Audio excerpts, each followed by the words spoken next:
taken her long enough to get used to the idea he was her boyfriend.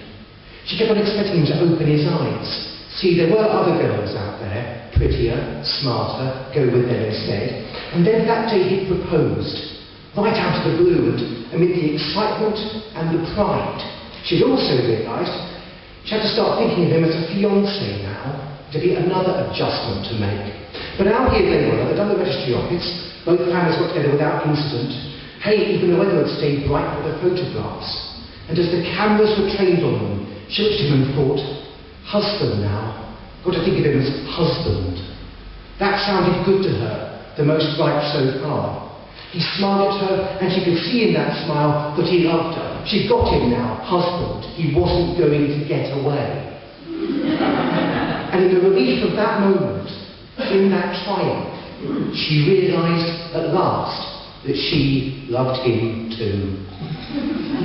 There wasn't to be a honeymoon, they couldn't afford it. Maybe one day, he said, when they were rich, and she'd agreed and pictured in a few years' time in a hotel in Marbella, somewhere with a beach, they'd look back and say, this is our honeymoon, and laugh because by then they'd be rolling in money. Every holiday could be a honeymoon.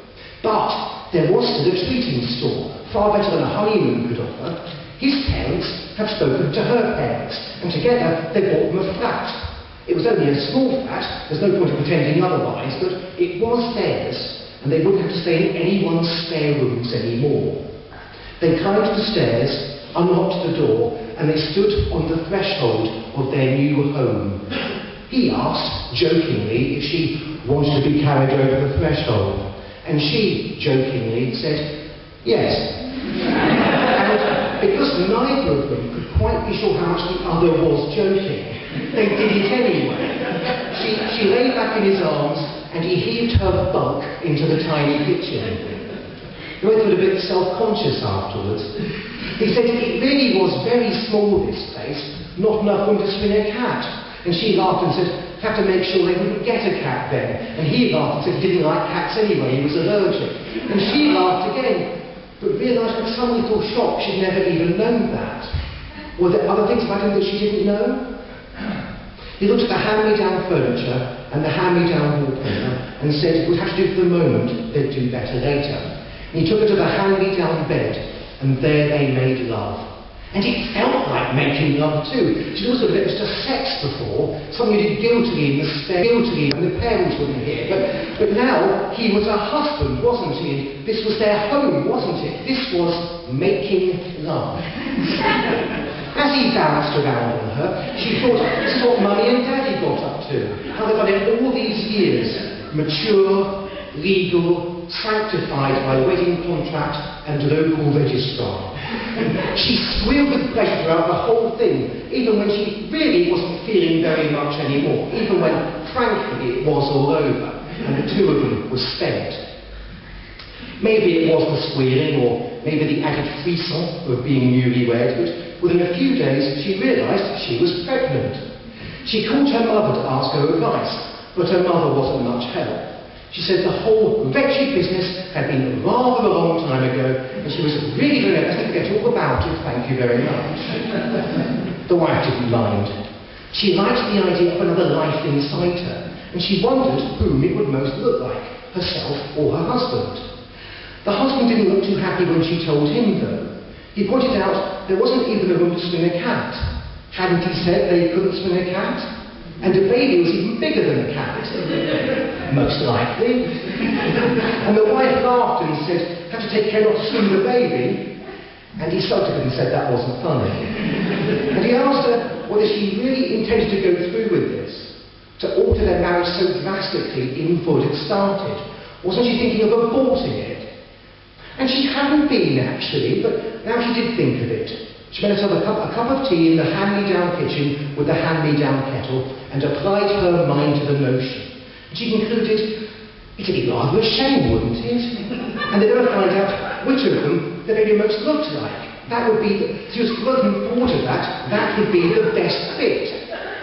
It'll be all right, she assured him, trying to coax him out of his sulk. They had each other, and they loved each other, and this baby was a result of that love. They'd love it too, and care for it, and not swing it around the cramped flat. They made him up again that night, and the wife had to give him credit. The husband put in as much effort as he normally would. You would hardly guess he was so angry. The leaf that he got from the library was packed full of information and lots of colourful pictures. The wife thought the cartoon drawings made it all look very exciting and could hardly wait to see what she was going to enjoy the most. The morning sickness, the strange hunger cravings, or watching her own belly button pop out. But she didn't have to wait the 9 months she'd been cleansed. That Friday evening, as the married couple sat in front of the portable television, her waters broke. She told her husband she felt the most extraordinary urge to push. He told her she was being ridiculous and went to the kitchen for a Diet Coke. But she pushed anyway. She lay on the floor and pushed, did it all very quickly, and made it back from the fridge before she'd given birth. She felt it suck out from between her legs, then the sort of physical relief she'd associate with having a really good belch. And she got to her feet to see what her new baby looked like.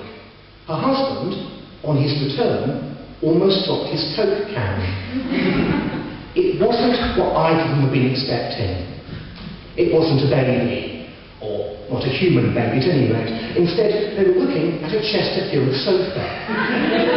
The wife couldn't help but wonder how something so big had been hiding in such a small place, because this wasn't one of those small Chesterfield sofas. No, this one was at least 6 foot long and 3 foot tall. It was covered with some strange thin gloop, and the wife worried that it might stain the leather upholstery. But it was all right. It was like cellophane wrapping. It came off in one easy tug. Now, both husband and wife could see that it was a very good sofa indeed. High quality stuff, that. And the leather was coloured a fashionable dark green.